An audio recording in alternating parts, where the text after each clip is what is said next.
Hello students, आज मैं आपके सामने बहुत ही अहम वीडियो लेकर आया हूं।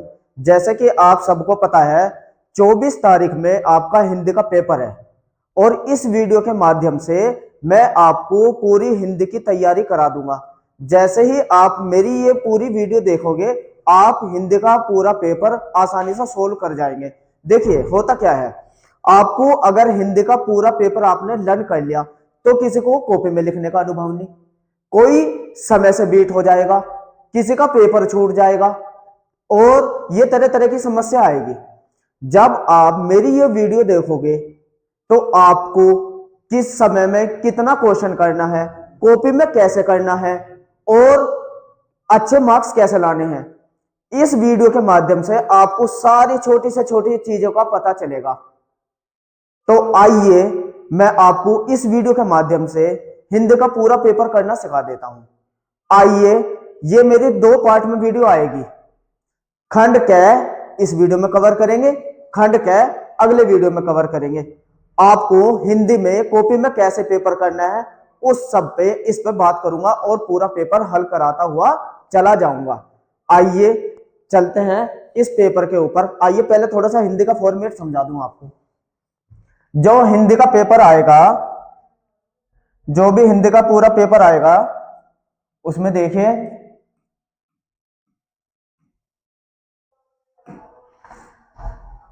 अब आपको मैं हिंदी का फॉर्मेट समझा दूं। हिंदी का जो पेपर रहेगा वो आपका 3 घंटे 15 मिनट का रहेगा और ये पूरा का पूरा पेपर आपका खंड क और खंड ख में बटा रहेगा।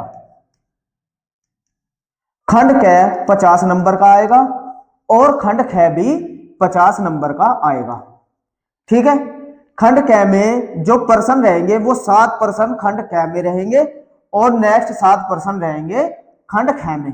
तो इस वीडियो के माध्यम से मैं आपको खंड क कॉपी में कैसे करना है और पेपर का स्वरूप क्या है, सब कुछ इस वीडियो के माध्यम से समझाऊंगा। तो आइए चलते हैं खंड क पे। तो खंड क पे देखिए कैसे पर्सन आने हैं, आपको कैसे कॉपी में करने हैं, इस वीडियो के माध्यम से कवर करेंगे। चलिए देखते हैं खंड ख। खंड क देखते हैं।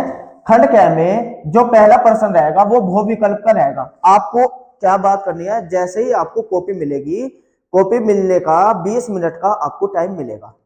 उस 20 मिनट में आपको 10 मिनट के या 15 मिनट के अंदर एंट्री फिलअप कर लेनी है पहले पेज पे। जैसे ही आप एंट्री फिलअप करेंगे उसके बाद आपको 5 मिनट बचेंगे। उस 5 मिनट में आपको क्या काम करना है, कॉपी का पेज खोल के दोनों साइड यहां तो थोड़ा सा गैप लेके ऐसे 2 लाइन खींच लेनी है और दो बिल्कुल यहां कॉपी के पेज से मिला के, ज्यादा नहीं गैप लेना, इधर इधर हल्का सा गैप छोड़ के 2 लाइन ऐसे खींच लेनी है। आपको 2 लाइन ऐसे खींच लेनी, इधर ज्यादा गैप नहीं लेना आपको।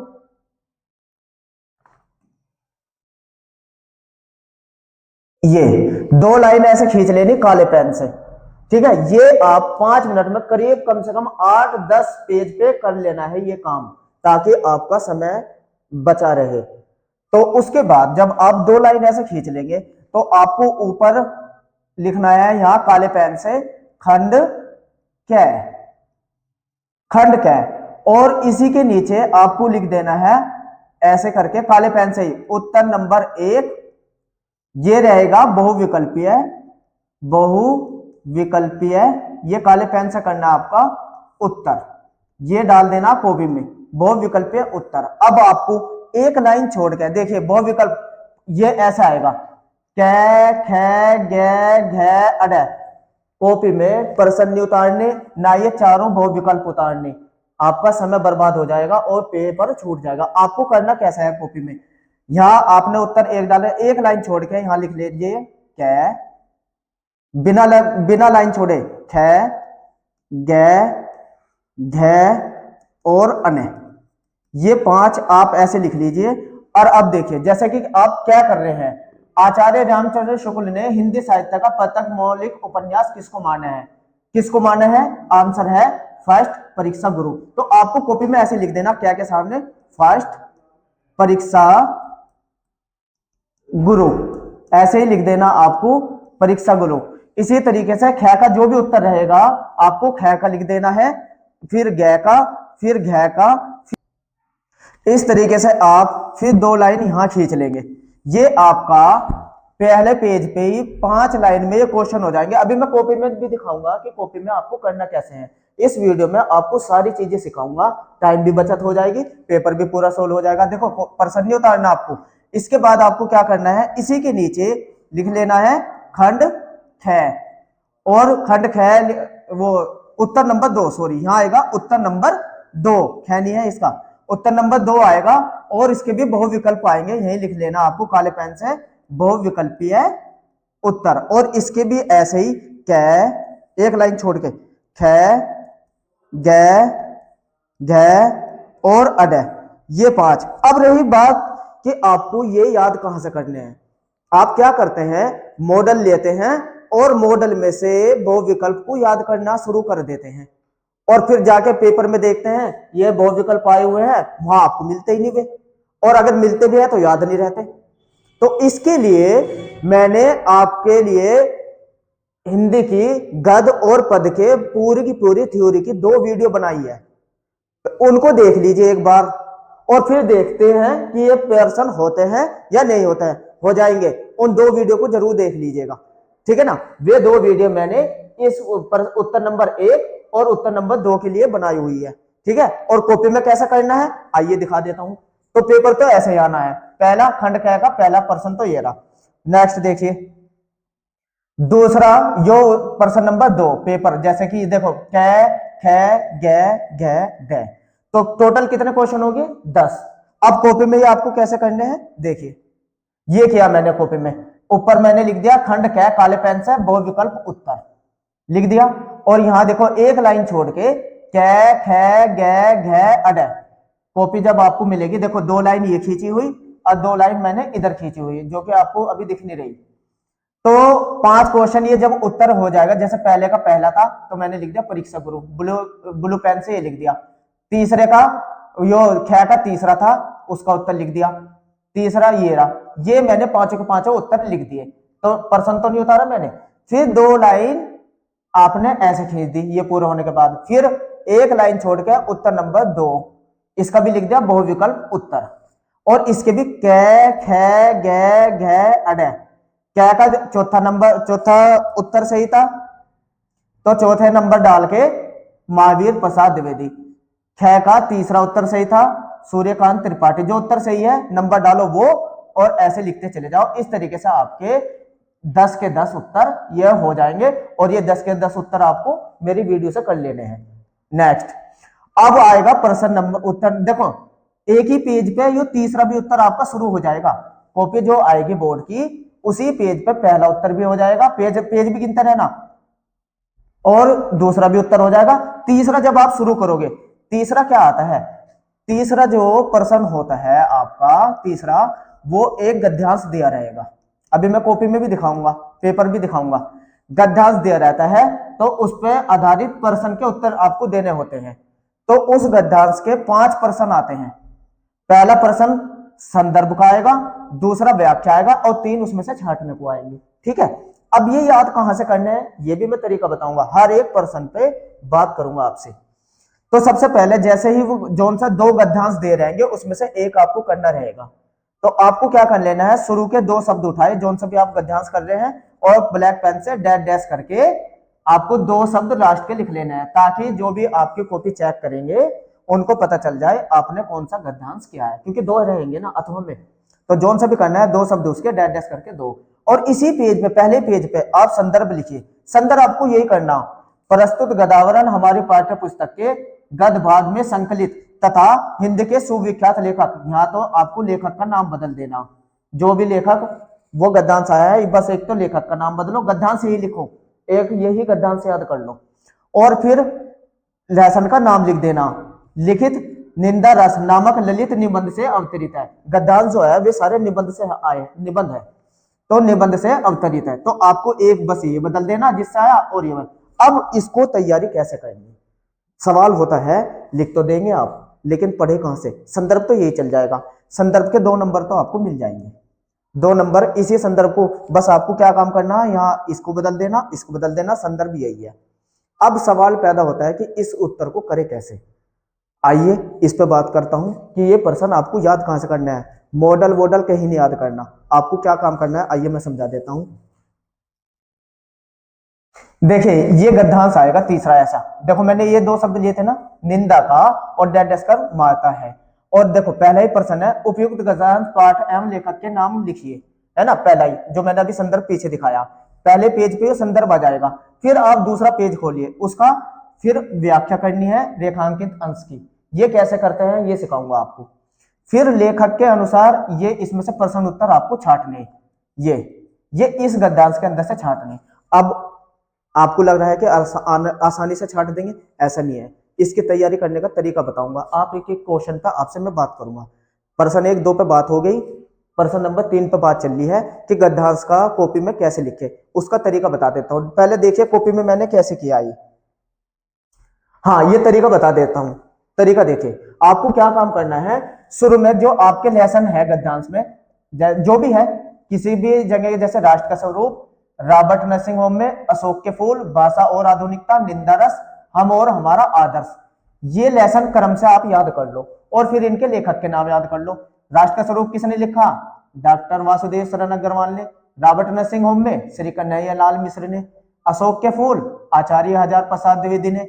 भाषा और आधुनिकता, ये इस तरीके से आप अपना एक इस गद्यांश को करने के लिए एक पैटर्न बनाइए। ऐसे जो भी आपके लेसन में, जो भी आपके कोर्स में लेसन है उनको लिख लीजिए सबसे शुरू में, और इनके राइटर का। जब आपके ये याद हो जाएंगे जब तो आप संदर्भ लिख पाएंगे, ठीक है ना। इसके बाद काम आपको क्या करना, संदर्भ यही वाला चल जाएगा चाहे कोई सा भी आए।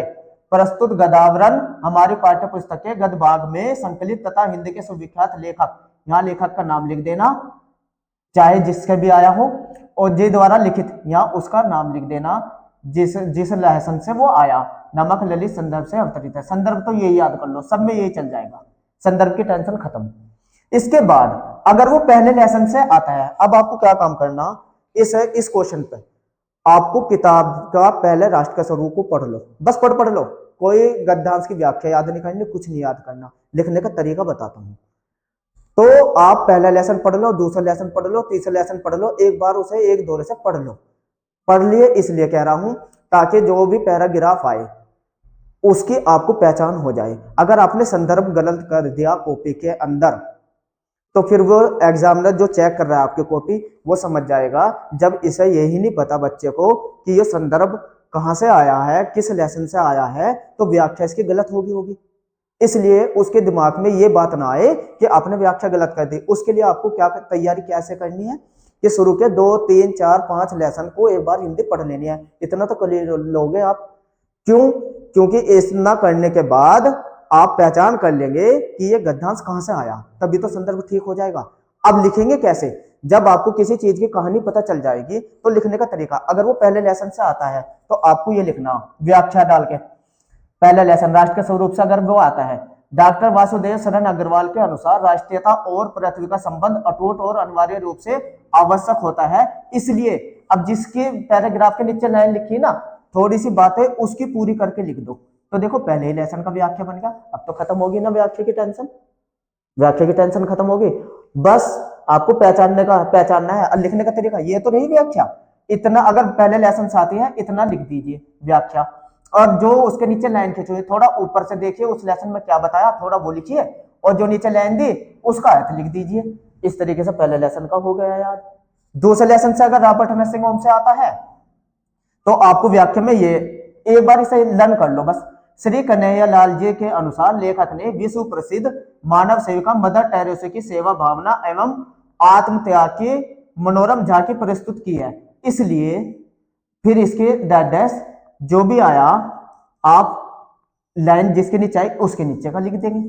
थोड़ा सा आपने लेसन अगर पढ़ा हुआ है, थोड़ा सा वो बातें कहां से शुरुआत हो रही है, और थोड़ी सी जो लाइन के नीचे लाइन खींची हुई है लिख दे तो दूसरे का भी हो गया। ऐसे तीसरे का लिख देना व्याख्या यदि अगर तीसरे लेसन से आता है अशोक के फूल से, तो आपको क्या काम करना, प्रस्तुत गदावरण में आचार्य हजारी प्रसाद द्विवेदी जी ने मनुष्य की मनोवृत्ति अथवा उसकी सोच की तुलना अशोक के वृक्ष से की है और बताया है कि इतना लिख के थोड़ा सा जो उस लेसन में बता रखा वो लिखो, और जिस चीज के नीचे लाइन खींची हुई वो लिखो। तो देखो व्याख्या कहीं याद करनी पड़ रही है? कहीं भी नहीं, मैंने लिखने का तरीका बता दिया। तो तीसरे लेसन की टेंशन खत्म हो गई ना व्याख्या की। संदर्भ वही चलेगा, व्याख्या ये रही। अब देखो अगर चौथे से आता है भाषा और आधुनिकता, लेकिन इसके लिए आपको क्या काम है, पढ़ना जरूर है लेसन को, है ना। इसके बाद व्याख्या कैसे करेंगे अगर चौथे लेसन से आती है। प्रस्तुत गदावरण में प्रोफेसर जे सुंदर रेड्डी ने विज्ञान की प्रगति के कारण जो सांस्कृतिक परिवर्तन होता है उसे शब्दों द्वारा व्यक्त करने के लिए भाषा में नए प्रयोगों की आवश्यकता पर बल दिया है और बताया है कि अब बस थोड़ा सा उस लेसन के बारे में लिखो। भाषा और आधुनिकता में क्या बताया, आज जहां लाइन नीचे खींची हुई पैराग्राफ में उसको थोड़ी सी उसकी व्याख्या से करके लिख दो, हो गया। ठीक है ना। ऐसे ही अगर छठे लेसन से आते हैं तो ऐसे ही छठे में करना। तो इस तरीके से आपको तीसरे क्वेश्चन की व्याख्या की टेंशन खत्म। अधिकांश बच्चों को इसकी व्याख्या करने की टेंशन होती है, अब तो टेंशन खत्म हो गई व्याख्या की। ठीक है, कॉपी में कैसे करना, आइए मैं कॉपी में भी दिखा देता हूं। देखिए जो पहला पेज था उस पर संदर्भ आपने दो शब्द छोड़ के संदर्भ तो लिख चुके थे आप। जैसे ये पेज नंबर दूसरा खुल गया, पेज नंबर 2 पे आपने डाला यहां व्याख्या, यहां डाला काले पेन से 2, और देखो ये लिखा मैंने, उसी को मिला के लिख दिया। प्रस्तुत गदावरण ये रहा पूरा का पूरा, ये आएगा 1 2 3 4 5 6, ज्यादा ज्यादा आपको 6 लाइन में ले लेना है, ज्यादा नहीं करना। ज्यादा ज्यादा कितनी लाइन में, 6 लाइन में। 6 लाइन में करने के बाद 7वीं लाइन छोड़ के फिर तीसरा जो प्रश्न पूछा उसका उत्तर ये रहा, 1 लाइन छोड़ के तीसरा, फिर चौथा ऐसे ही जो प्रश्न उसमें पूछा पैराग्राफ में से छाटने, ये तो आराम से छाट लो, जब आपने लेसन पढ़ लिया फिर तो आराम से छाट लोगे आप उत्तर को। और ऐसे ही पांचवा, तो 5 प्रश्न करने को आते हैं और ये होते हैं 10 नंबर के। तो ये 10 नंबर का काम आपका हो गया। और जब ये पूरा हो जाए, देखो दूसरा पेज पे चल रहा, 2 लाइन ब्लैक पेन से ऐसे फीटी रख के खींच दे, कहीं भी प्रश्न नहीं उतारना। तो इस तरीके से आपका 3 क्या पूरा हुआ, वो प्रश्न उत्तर नंबर तीसरा पूरा हुआ। अब उत्तर नंबर चलता हूं मैं 4 पे बात। अब यहां मैं थोड़ी सी बात करूंगा आपसे। 4 क्या है, 4 जो उत्तर है वो आपको पदांश की व्याख्या करनी है। गद्यांश की तो आराम से हो जाती है, क्यों, क्योंकि वो आपकी सरल भाषा में ही होता है व्याख्या, वो तो आराम से हो जाएगी। दिक्कत आपको आएगी पदांश पे, और जब मैं आपको पढ़ा रहा हूं तो यहां भी दिक्कत नहीं आएगी। देखिए क्या होता है पदांश में, आपको करना क्या है, सबसे पहले आपको अपनी इस पे स्ट्रेटेजी तैयार करनी है।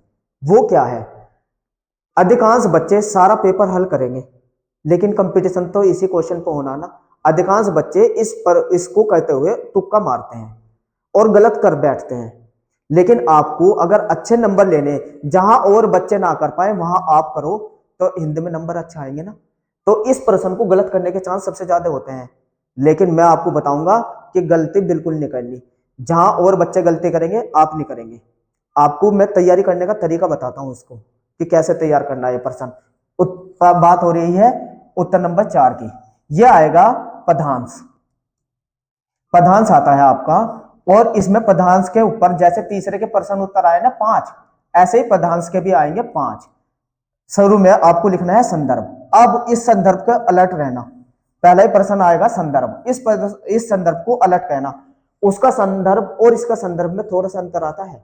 क्या अंतर आता है, देखिए मैंने यहां संदर्भ लिखा, प्रस्तुत, एक तो आपको यहां गद्यांश की जगह क्या लिख देना, पदांश।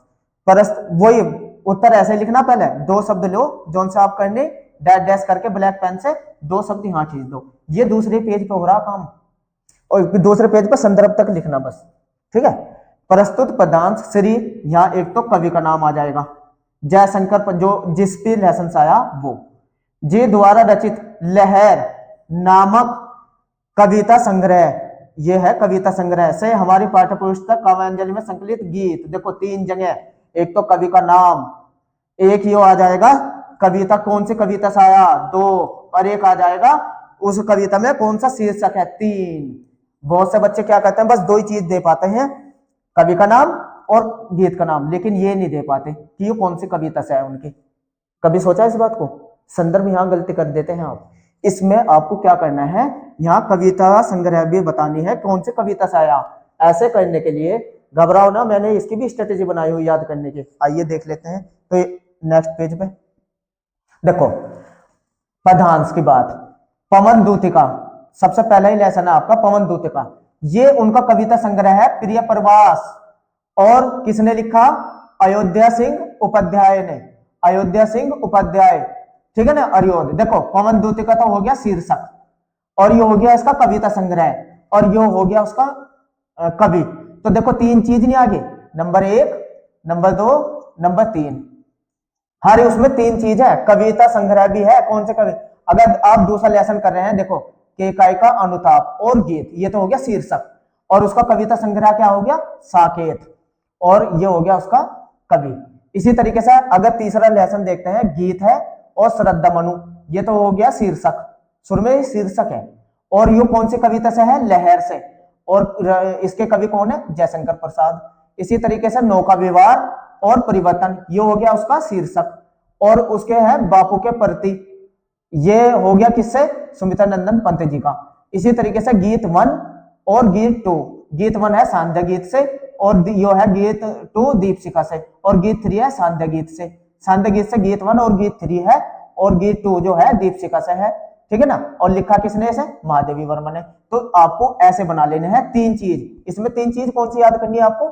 एक तो आएगा शीर्षक, ठीक है, एक आपको देना है इसमें शीर्षक के बाद कविता संग्रह, कौन सी कविता से उसका, और तीसरा आपको इसमें लिखना है कवि का नाम। देखो संदर्भ अगर आपने ठीक किया, 10 नंबर का आता है ये भी, अगर संदर्भ आपने ठीक किया तो व्याख्या जो एग्जामिनर कॉपी चेक कर रहा है वो समझ जाएगा कि बच्चों को याद है। अगर आपने संदर्भ ही गलत कर दिया तो फिर वो समझ जाएगा, तो जब संदर्भ भी गलत हो गया तो व्याख्या भी गलत होगी। इसलिए जो एग्जामिनर होता है, जो चेक करेगा आपका कॉपी, तो उसके दिमाग में ये ना डाल दे आप कि मैं ये गलत कर रहा हूं, उसके दिमाग में डालो कि ठीक ही कर रहा हूं, ठीक है। अब चलते हैं, आपको संदर्भ देखो, संदर्भ ये इसी तरीके से मैंने एक तैयार किया, आपको लिख देना है प्रस्तुत पद्यांश श्री, यहां तो आ जाएगा कवि का नाम, द्वारा रचित, यो आ जाएगा कविता संग्रह, है ना, से हमारी पाठ्य पुस्तक काव्यांजलि में संकलित, यहां आ जाएगा कौन सा? शीर्षक, शीर्षक काव्यांश से उद्धृत है। तो ये पद्यांश याद कर लो, इसके 2 नंबर आपके तैयार। अब व्याख्या, व्याख्या करने का अब मैं बताता हूं व्याख्या। आप क्या करते हैं? आप मॉडल से इसको याद करना शुरू कर देते हैं, जो मॉडल में दे रखे। अगर मैं पवन दूतिका की ही बात करूं तो आप पवन दूतिका के जो मॉडल में दिए हुए हैं, अलग अलग दे रखे पैराग्राफ, पहले पैराग्राफ का व्याख्या दे दिया, फिर 3-4 छोड़ दिए, फिर तीसरे की दे दी। इससे क्या होता है? आपकी व्याख्या रटना पड़ जाती है, आपको याद नहीं होती। आपको ये काम क्या करना है? आप गाइड लीजिए और उसके पवन दूतिका की हिंदी एक दौरे से याद कर लीजिए। हिंदी को पढ़िए, बस याद भी नहीं करनी, पढ़ो पवन दूतिका। जैसे पहले पैराग्राफ में बताऊं, कनेक्ट है सारा पैराग्राफ, मैं समझा देता हूं पवन दूतिका कैसे कनेक्ट है। पहला पैराग्राफ में बताया है, राधा एक घर में बैठी हुई है और प्रातःकालीन ठंडी हवा अंदर आ जाती है, और राधा को जब छूती है तो उसके दुख को और बढ़ा देती है। पहला पैराग्राफ हुआ। दूसरे पैराग्राफ में राधा पवन से कहती है कि आप जाओ और श्री कृष्ण जी अयोध्या चले गए हैं और उनको मेरा संदेश पहुंचाओ। रास्ते में देखो उनसे कौन कौन मिलता है, हर पैराग्राफ की बात सीरियल से पढ़ोगे ना, आपको पता चलेगा। शुरू में उसे रास्ते में एक थका हुआ व्यक्ति मिलता है, नहीं पहले तो वो उसमें जाती है, जैसे राधा के घर से निकलती है तो वहां कुंज दिखाई देते हैं, उसमें कुंज यानी कि पेड़ पौधों के, उसमें कहती है राधा कि तू इनके और पक्षियों की जो चहकाने की आवाज है, इनकी आवाज से रुकना मत। दूसरा पैराग्राफ हो गया। तीसरे पैराग्राफ में अगर रास्ते में तुझे कोई थका हुआ व्यक्ति मिले तो उसकी थकान दूर कर देना। चौथे में क्या बताया है? अगर कोई लज्जाशील स्त्री मिले। पांचवें में क्या बताया है? अगर कोई आपको किसान स्त्री मिले। तो राधा ने हवा के बारे में, ये सारे कनेक्ट है। आप सीरियल से चलेंगे, आपको पढ़ने में मजा आएगा, और फिर पैराग्राफ देख के 1-2 बार पढ़ लो, ऐसे पैराग्राफ देख के फिर पढ़ोगे तो आपको उसकी तुरंत हिंदी मिल जाएगी। तो लेकिन सीरियल से चलना, अगर 10 नंबर लेने तो आपको ऐसे करना पड़ेगा, मॉडल से नहीं है आपको करनी, ये सीरियल से चलना। मुश्किल से 2-3 घंटे में 2-3 लेसन के आप पढ़ देंगे, और पढ़ तो ही आपको फिर वो पैराग्राफ दिया रहेगा, तुरंत बना देंगे। देखिए अरे ठीक है ना। तो अब देखिए मैं कॉपी में दिखा देता हूं आपको। देखो ये पैरा आया था, बीती विभारी जागरी अंबर बनगट में डुबो रही तारा। सबसे पहले तो आपको पहचानना ये किसका आया है, ये कहां से आया है। तब पहचानेंगे। देखो इसे कहा ना शीर्षक का भी बताओ, कभी कभी नाम बताओ, और फिर व्याख्या करनी है और 3 प्रश्नों के उत्तर उसमें से छांटने हैं। ठीक है ना। ये आया चौथा। देखो कॉपी में आपको कैसे करना, अब मैं कॉपी में दिखा देता हूं। ये रहा संदर्भ, तो मैंने आपको बता ही दिया था। फिर जो तीसरा पेज नंबर खुल गया, तीसरा, क्योंकि 2 पे क्या हो गया था, 2 का मैंने पूरा बता दिया पेज। अब तीसरे पेज पे आपको व्याख्या करनी, ये कर दी मैंने इसकी, और फिर प्रश्नों के उत्तर दे दिए। तो इस तरीके से तीसरे पेज के आधे पेज पे ये काम हो जाएगा। जैसे ही आप ये पूरा का पूरे 5 के 5 प्रश्न कर लेंगे तो 2 लाइन आप फीटी से फिर खींच देंगे तीसरे पेज पे ही। तो इस तरीके से आपका तीसरा प्रश्न भी तैयार हो गया। वो चौथा प्रश्न था, ये चौथा प्रश्न तैयार हो गया। सीरियल से चलने है ना। अभी थोड़ी देर और बने रहे, हर एक प्रश्न को याद करने का तरीका बताऊंगा, और मेरे नोट्स भी है इसके अंदर, वे भी आपको मिलेंगे। बस मेरे साथ जुड़े रहिए। जैसे ही ये वीडियो खत्म हो जाएगी आप एक बार कॉपी में प्रैक्टिस कर लीजिएगा, तुरंत अच्छे नंबर आपके आएंगे। अब देखिए मैं बात करूंगा 5वें की।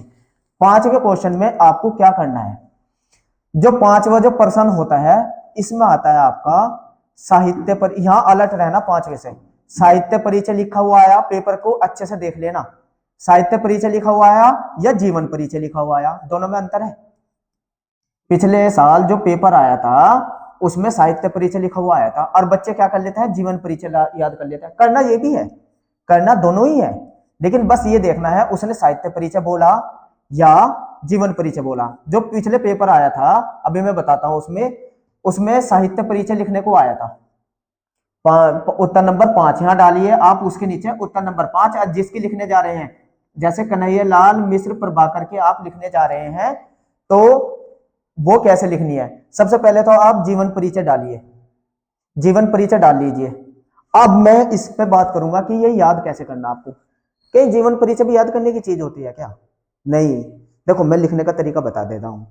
जब भी आप किसी की जीवन परिचय लिख रहे हैं तो आपको शुरुआत कहां से करनी है, तो आपको शुरुआत इस तरीके से करनी है कि आपको बताना है हिंदी साहित्य के महान राष्ट्र कवि, उत्कृष्ट निबंधकार, प्रखर आलोचक तथा आदर्श संपादक, यहां उनका नाम डाल दीजिए, का जन्म।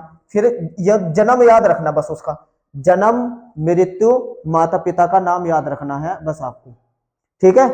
अब देखिएगा आप, तो मैं इसका याद करने का तरीका बता दे रहा हूं। ये देखिए, तो देखिए याद करने का तरीका, जैसे कि आपको ये क्वेश्चन कैसे याद करना है, उस जो भी लेखक के आप लिखने जा रहे हैं उसका नाम लिखिए, और उसके देखो जन्म, मृत्यु, जन्म स्थल और विशेष बातें, जैसे कि डॉक्टर वासुदेव सर लखनऊ विश्वविद्यालय से एमए और मथुरा पुरातत्व संग्रहालय के ये अध्यक्ष रहे, और काशी हिंदू विश्वविद्यालय में प्रोफेसर। ये बस इतना याद रखिए, बस जीवनी हद से ही बन जाएगी सारी। ऐसे ही इनकी कीर्तियां जरूर याद कर ले, निबंध इन्होंने कौन से लिखे, और कला, ये निबंध है इनके, ये शोध है, ये संपादन है। यहां से बस इतना आप डॉक्टर वासुदेव शरण अग्रवाल जी का कर लीजिए। ऐसे कन्हैया लाल जी का जन्म, मृत्यु, जन्म स्थान और विशेष बातें। खुर्जा की संस्कृत पाठशाला में शिक्षा ली इन्होंने, और पत्रकारिता के क्षेत्र में सफलता प्राप्त की, और इनकी कृतियां, ये ऐसे ही 3 का कर लीजिए बस। और डॉक्टर हजारी प्रसाद द्विवेदी जी का 3 का, ये मैंने आपको नोट्स में दे दिया, इसे एक बार देख लीजिएगा। इतना करने के बाद अब आपको क्या काम करना है, अब मैं आपको जीवनी लिखना बता रहा। अगर आपने इतना कर लिया, सबसे पहले आप हेडिंग डालेंगे जीवन परिचय, जीवन परिचय। अब ये जीवन परिचय कैसे करना होता है आप समझिए, जीवन परिचय कैसे करना होता है। देखो पढ़ाई करते जाओ और ये बातें लिखते जाओ। कैसे कि जिसकी भी आप जीवनी लिखना जा रहे हैं, जैसे कि मान लिया वासुदेव शरण अग्रवाल जी की लिखने जा रहे हैं, याद नहीं करनी, इनकी पढ़ाई करो कि हिंदी के महान लेखक, साहित्यकार, निबंधकार डॉक्टर वासुदेव शरण अग्रवाल जी का जन्म, ये तो याद रखना 7 अगस्त 1904 में हुआ था। फिर पढ़ाई लिखो, इनका मन बचपन से ही पढ़ाई की ओर अग्रसर था, पढ़े लिखे जब तो इन्होंने लिख दी किताबें, है ना। और 2-3 फिर लिख दो, इनके माता का नाम ये था, पिता का नाम ये था, और फिर पढ़ाई लिख दो। इन्होंने जो विशेष बातें, इन्होंने लखनऊ विश्वविद्यालय से एमए और मथुरा पुरातत्व विभाग के अध्यक्ष रहे। इतना काम कर लो, यानी कि थोड़ी सी बढ़ाई करते रहनी, और ये बातें बीच में लिखते चलो, बढ़ाई करते जाओ, लिखते जाओ। अब आइए दूसरी हेडिंग डालनी आपको जीवन परिचय के बाद, साहित्य परिचय। इसमें भी आपको ये लिखना, थोड़ी सी बातें लिख के इन्होंने कौन कौन सी बुकें लिखी, मतलब जैसे ये वाली ने ये रही पृथ्वी पुत्र कला, और कि इसके माध्यम से इन्होंने बहुत प्रसिद्धि पाई, ये करा। तो 4-5 लाइन है साहित्य परिचय में। अब यहाँ याद रखना, अगर उसने साहित्य परिचय दिया तो ये 8 लाइन में लिखना, और ये 4 या 5 लाइन में खत्म कर देना। और अगर जीवन परिचय पूछा तो ये बड़ा कर देना, इसे छोटा कर देना। इसके बाद बीच में हेडिंग डालना रचनाएं, और रचनाएं ये वाले लिख देना, वहां से ये याद कर लेना। और बाद में हिंदी साहित्य में स्थान, हिंदी साहित्य में स्थान, ये काम कर देना बस 4 हेडिंग में ये। और ये सवा पेज पे करना आपको, मैं दिखा देता हूं, देखो। अच्छा, जीवन परिचय मैंने आपको बनाया हुआ एक, इसे याद कर लो बस। और वे जो पीछे बातें हैं इसमें बता, देखो, हिंदी साहित्य के महान राष्ट्र कवि, उत्कृष्ट निबंधकार, प्रखर आलोचक तथा आदर्श संपादक, यहाँ नाम लिख दो उनका। जी का जन्म, यहाँ सन लिख दो कब हुआ था। को, यहाँ जिले का नाम लिख दो, इस सन में हुआ था, जिले का नाम ये होता, में हुआ था। इनके पिता का नाम लिख दो, ये था। और फिर थोड़ी सी इनकी बड़ाई लिख दो। इन्होंने अपनी अद्वितीय प्रतिभा से हिंदी साहित्य को आलोकित किया, उसे निखारा, यानी कि ये आपको चाहे याद भी ना हो, बड़ाई कर दो बस थोड़ी सी। और फिर ये बाल्यावस्था से ही हिंदी साहित्य में रुचि थी, ये यहाँ इनकी विशेष बातें लिख दो 2-3, है ना। और फिर यहाँ लिख दो कब इनकी मृत्यु हुई। तो देखो जीवन परिचय बन गया। क्या है जीवन परिचय में, बस क्या ठीक होनी चाहिए, जन्म, मृत्यु, माता पिता का नाम, और बस जन्म और बीच में इनकी बड़ाई, तो जीवन परिचय हो गया। अब आपको डालना साहित्य परिचय। साहित्य परिचय में लेखक का नाम डाल के ये लिखना सबका, चाहे किसी का भी आए, ये लिख के बस आपको क्या काम करना, जो इन्होंने रचनाएं लिखी, देखो, जो इन्होंने रचनाएं लिखी, उन रचनाओं के यहाँ 2-3 के नाम लिख दो, सब में यही चलेगा, सब में यही। तो ये साहित्य परिचय भी हो गया। और फिर बीच में इनके आ जाएगी रचनाएं, यहाँ रचनाएं लिख देना उनके। और हिंदी साहित्य में स्थान सबके लिए हुई, एक ही हुई, सबके लिए हुई लिखना, चाहे किसी का भी आए, एक बार पढ़ लो, सबके लिए यही। तो इस तरीके से आपका जीवन परिचय भी हो जाता है ना। देखो मैंने कॉपी में करा, आप ये कॉपी में देखिए, ये किया। तो पहले तो जीवन परिचय आ गया उनका, यहाँ साहित्य परिचय आ गया, लिख दिया मैंने थोड़ा सा साहित्य परिचय, रचनाएं ये लिख दी इनकी, और हिंदी साहित्य में स्थान ये लिख दिया। तो इस तरीके से ये सवा पेज पे हो जाएगा। तो 4.25 पेज का आपका काम हो गया, ठीक है ना। ऐसे ही 5वां, जैसे इस पे किया मैंने, ऐसे ही आपको 5वें में करना। 5वां प्रश्न क्या आता है, ये तो हो गया 5वें का कै। इस पे ज्यादा टाइम नहीं करना, 5 नंबर का आती है ये, और सवा पेज पे ही लिखनी बस, 4 हेडिंग डाल के। इसी तरीके से ख आएगी, ख भी आपको जीवन परिचय लिखने को आएगा। इसकी भी ऐसे ही स्ट्रेटेजी तैयार करनी जैसे इसकी। देखो मैंने लिखे हुए है, देखो जयशंकर प्रसाद, इनका देखो जन्म स्थल, पिता का नाम, और इनकी भाषा शैली और कीर्तियां, ये ऐसे कर लो बस। इसको कहां फिट करना, जीवनी के अंदर। मैंने इसकी भी एक जीवनी बनवाई, ऐसे सुमित्रा नंदन पंत जी का कर लो, ये कवि, ऐसे ही जन्म स्थान, ये शैली, ये बचपन, ये, और इनकी रचना ये रही। इसी तरीके से महादेवी वर्मा का कर लो, और रामधारी सिंह दिनकर की, ये बातें लिख लो बस। जन्म, मृत्यु, जन्म स्थल, और इनकी कीर्तियां ये रही। कीर्तियां सारी याद ना करो, 4-5 तो कर ही लो। इतना करने के बाद इसे मैंने इसका भी एक क्या बनाया हुआ, एक तरीका बनाया हुआ, इसको फिट कर दो उसमें। देखो ये रहा काव्य की जीवन परिचय। देखो कैसे करना है, प्रकृति चित्रण के अमर गायक कविवर, यहाँ कविवर आ जाएगा, यहाँ उनका नाम लिख दो। का जन्म, यहाँ जन्म लिख दो कब हुआ। को, इस यहाँ जिस जगह हुआ था, नामक गांव में हुआ था, और किसी के ब्याह, सब में यू लिखो। ये बड़े मिलनसार, हसमुख तथा सरल स्वभाव के थे, जो भी थे वे यही थे, ये सब में लिख दो, चाहे कोई सी भी आई। बाल्यावस्था से ही इन्हें काव्य के प्रति लगाव था, जो कि उत्तरोत्तर बढ़ता गया। और इनके 1-2 विशेष बातें मैंने उसमें विशेष लिखी हुई, यद्यपि इनका जीवन बड़ा नपतुला था, ये सब में लिख दो। तो ये जीवन परिचय। साहित्य परिचय में सब में यही लिखो, यहाँ नाम लिखो जिसका लिख रहे हैं आप, और सबके यही। जी गंभीर विचारक, उत्कृष्ट कवि और प्रकृति प्रेमी थे, इन्होंने हिंदी व्यंग को नई दिशा प्रदान की। हिंदी साहित्य सम्मेलन में इनकी काव्य, यहाँ बस 2-3 काव्य कृति के नाम डाल दो जिसकी लिख रहे हैं आप, क्योंकि कृत्य तो आप याद ही करोगे, और सब में यू ही चल जाएगी, सब में यू ही, ठीक है ना। और कला पक्ष में ये बातें लिख दो, भाषा और शैली देके ये लिख दो सबके लिए, बस यहाँ नाम चेंज कर देना, सब में यू ही चलेगा। और फिर हिंदी साहित्य में स्थान, ये सबके लिए यू ही, बस यहाँ नाम लिख दो। तो कोई से भी आ जाए, कोई भी, सबकी एक ही जीवनी बना दी मैंने। ये ऐसे मैंने गद्य की बना दी एक जीवनी, ऐसे मैंने पद की बना दी, बस यहाँ बीच बीच में आप भर दीजिए तो हो गया। नहीं आसान? कहाँ रट रहे आप? क्या है जीवन परिचय, उनकी थोड़ी सी बड़ाई करिए और ये बस ये ठीक ठीक भर दीजिए और रचना ठीक ठीक लिख दीजिए, बाकी बड़ाई करनी है। ये तो होता है। इतना टाइम नहीं है आपका हिंदी का पेपर में कि आप सोचे हो क्या लिखना, ये क्या लिखना। 5 नंबर की है ये भी, और 5 नंबर के पीछे आप 1.5 पेज लिख रहे, नहीं 1.25 पेज पे देखो कैसे लिखा। आइए ये भी देख लीजिए, देखो ये लिखी जयशंकर प्रसाद जी की लिखी, पहला पेज पे देखो जीवन परिचय लिख दिया, वही प्रकृति का चित्र, अमर गायक कविवर, वही सबके लिए बड़ाई करके। बस क्या बदलना आपको? जन्म और नीचे बस मृत्यु।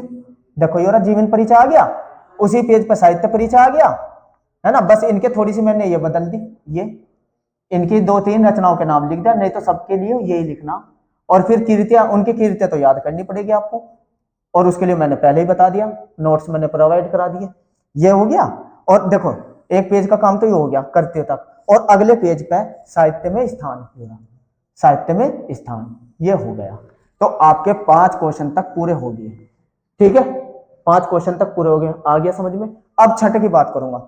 छठे में यहाँ बच्चे बहुत टेंशन लेते हैं, ये आती है। अब यहाँ ध्यान रखना, छठा प्रश्न बहुत अलर्ट रहना। छठे प्रश्न में, छठे प्रश्न में 2 चीज आती है अथवा में, या तो उद्देश्य लिखने को आएंगे या कथा वस्तु आएगी।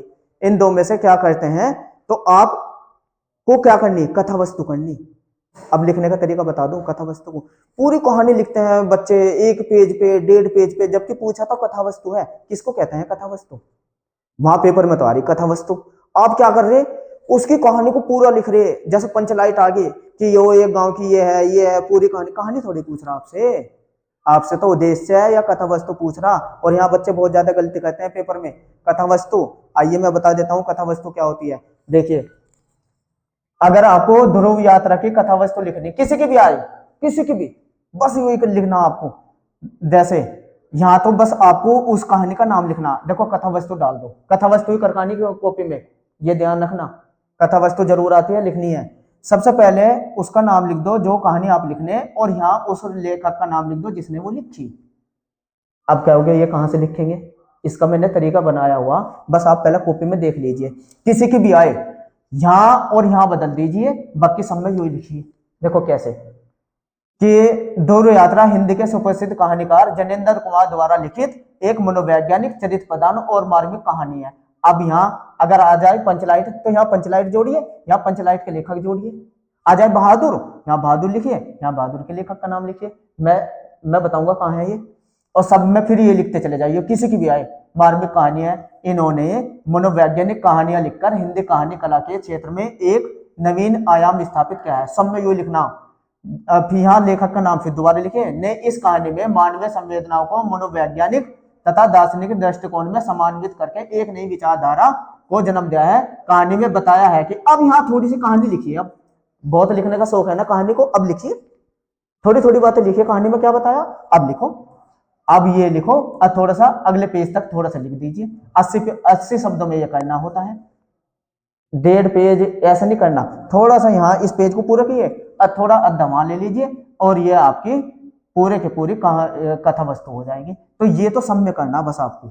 अब याद, ये कहां से लिखे, ये कहां से लिखे, आइए मैं याद करा दे रहा हूं। ये रहा, देखो ये रहा। ध्रुव यात्रा किसने लिखी है, जनेंद्र कुमार ने। पंचलाइट किसने लिखी, फणीश्वर रेणु ने, फणीश्वर नाथ रेणु। लाठी किसने लिखी, शिवानी ने। और बहादुर किसने लिखे, अमरकांत ने। बस वहां ये बदल दीजिए। और कथा वस्तु में देखो कौन सा, या तो कथा वस्तु आएगा, या कथानक यानी कि सारांश लिखने को आएगा, या उद्देश्य, ये 3 आएंगे। तो आप कोई भी आए, देखो ये कथा वस्तु, देखो यहाँ कहानी का नाम लिखो, यही याद कर लो बस। और यहाँ कहानीकार का नाम, यहाँ से 4 ही तो है आपके इसमें कहानी, और सब में यही लिख दीजिए, यही लिख दीजिए। यहाँ फिर आएगा जिसने ये लिखी, फिर दोबारा ये लिख दीजिए। यहाँ बदलना बस, कोई सी भी आ जाए, कथा वस्तु करनी बस ये। और ये पूरा यही लिखना सब में, और बीच में बस उसकी कहानी का थोड़ा सा लिखिए। और बाद में निष्कर्ष रूप में यही कहा जा सकता है कि कहानी यो खत्म करिए। बीच में कहानी आ गई, फिर यहाँ थोड़ा सा निष्कर्ष के बारे में बता दीजिए। ये रहा, ये रहा, देखो कहानी यो लिख दिया, कथा वस्तु। और अगले पेज पे देखिए, ये रहा निष्कर्ष रूप में यही कहा जा सकता है। हो गया नहीं पूरा, तो 5-6 5वें पेज का भी काम पूरा। अब आता है खंड काव्य गांधी का चरित्र चित्रण लिखने को। चरित्र चित्रण आए जिसके खंड काव्य में जो है वो आपको लिखना है, जिसके खंड काव्य में जो भी है वो आपको करना है। तो आइए मैं बता देता हूं खंड काव्य। पहले खंड काव्य को समझिए कैसे लिखते हैं, इसे लिखने का तरीका।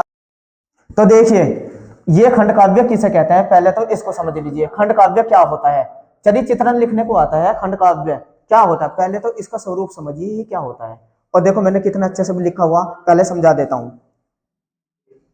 पहले मैं समझा देता हूं खंड काव्य होता क्या है। देखो काव्य जो ये खंड आएगा, आप ये जिले वाइज जाता है, आपके जिले में जो लग रहा आपको वो करना है। आइए मैं बता देता हूं। काव्य दो तरीके का होता है, प्रबंध काव्य और मुक्तक काव्य। प्रबंध काव्य दो तरीके का होता है, महाकाव्य और खंड काव्य। तो यो है आपका खंड काव्य। खंड काव्य में आपको कथा वस्तु, भाव पक्ष और कला पक्ष बतानी पड़ती है। तब तक ये नहीं पता चलेगा आपको तो आप पे कैरेक्टरिस्टिक्स लिखने को नहीं आएगी। तो खंड काव्य। प्रबंध काव्य किसे कहते हैं, देखो थोड़ा सा नॉलेज ले लीजिए आप। प्रबंध काव्य जो काव्य किसी महापुरुष के जीवन संबंधी कथानक से बंधा हुआ क्रमबद्ध हो उसे प्रबंध काव्य कहते हैं।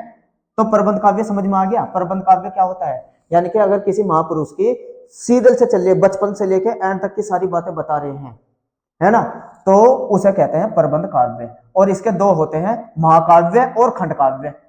तो महाकाव्य किसे कहता है और खंड काव्य। खंड काव्य तो होते किसी महापुरुष के जीवन की सर्वांगीण एवं संपूर्ण रूप से विकसित कथा का समावेश, यानी कि पूरी की पूरी, कोई भी महापुरुष है उसको पूरी की पूरी कहानी बता दी, तो वो हो गया महाकाव्य। और खंड काव्य क्या हो गया, इसमें किसी महापुरुष के नायक के जीवन की किसी एक विशेष बिंदु का ही, किसी एक चीज की उसका वर्णन कर रहे, सबका नहीं, किसी एक विशेष चीज का वर्णन होता है, तो उसे कहते हैं हम खंड काव्य। तो खंड काव्य में कथा वस्तु, भाव पक्ष और कला पक्ष, तो इसमें चरित्र चित्रण देना होता है कथा वस्तु में। तो चरित्र चित्रण ही पूछा है, आइए मैं चरित्र चित्रण पे ही बात करूंगा। सबसे पहले ये मैंने कुछ ये लिखे किसके जिले में क्या आता है। मुक्ति यज्ञ मुरादाबाद, कानपुर, जौनपुर, फैजाबाद, एटा, ललितपुर, इन जिलों के लिए यो वाला क्वेश्चन है। दूसरे वालों के सत्य की जीत, द्वारिका प्रसाद, ये इन्होंने लिखा। और ये बिजनौर, लखनऊ, रामपुर, पीलाभीत, इन यहाँ के बच्चों को ये वाला करना होता है सत्य की जीत का। रश्मि रथी मुजफ्फरनगर वालों के लिए, बुलंदशहर, मथुरा, वाराणसी, फतेहपुर, उन्नाव, देवरिया वालों के लिए। आलोक व्रत इलाहाबाद, सहारनपुर, अलीगढ़, फर्रुखाबाद, ये इन जिलों को ये वाला क्वेश्चन करना होता है। और त्यागपति इन जिलों वालों को करना होता है। और श्रवण कुमार इन जिलों वालों को करना होता है। आपको सारे क्वेश्चन निकालने जो आपके जिले में लग रहा। अगर किसी के जिले में सहारनपुर का लग रहा है, आलोक व्रत करना उसे। और ये किसने लिखा, गुलाब खंडेवाल ने। आगे देखो, तो लिखने का तरीका ये हो गया। अब मैं देखो आलोक व्रत का करके दिखा रहा हूं। चरित्र चित्र नहीं करना आपको। शुरुआत कीजिए। आलोक व्रत खंड काव्य के नायक महात्मा गांधी है। यहाँ जिसका भी जो आ रहा उसका नाम बदल देंगे। यहाँ इनका जीवन एवं उनके कार्य हमारे लिए सदैव प्रेरणा रहे हैं। और 2-3 बार और बात लिखो इनमें से। और उनके चरित्र की मुख्य विशेषता ये है। तो ये डायग्राम आपको कॉपी में बनाना, जिसके भी चरित्र चित्रण की विशेषता लिख रहे ऐसे। आरंभिक जीवन की दुर्बलता है, देश प्रेम, सत्य, अहिंसक, उपासक, राष्ट्र, ये हेडिंग है जो आपको ऐसे बना के इसमें कॉपी में लिख लेनी। और 2-3 इसके बस वे याद कर लो। करने लगे मास भक्षण, गुरुजन की आंख बचाकर, ये मैंने 4 लिखे इसमें, 1 2 3 4। इन चारों का इस्तेमाल किसी भी स्केच के बीच में कर देंगे। तो इस तरीके से आपका ये चरित्र चित्रण बन जाएगा। ये भी सवा पेज पे करना। देखो कॉपी में दिखा देता हूं कैसे। आइए मैंने कॉपी में किया हुआ,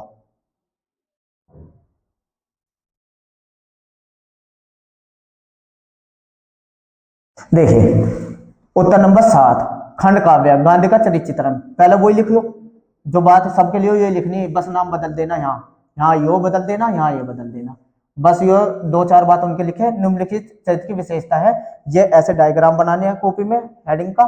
ये हेडिंग इसके अंदर लिख देनी थोड़ी थोड़ी सी बातें करके।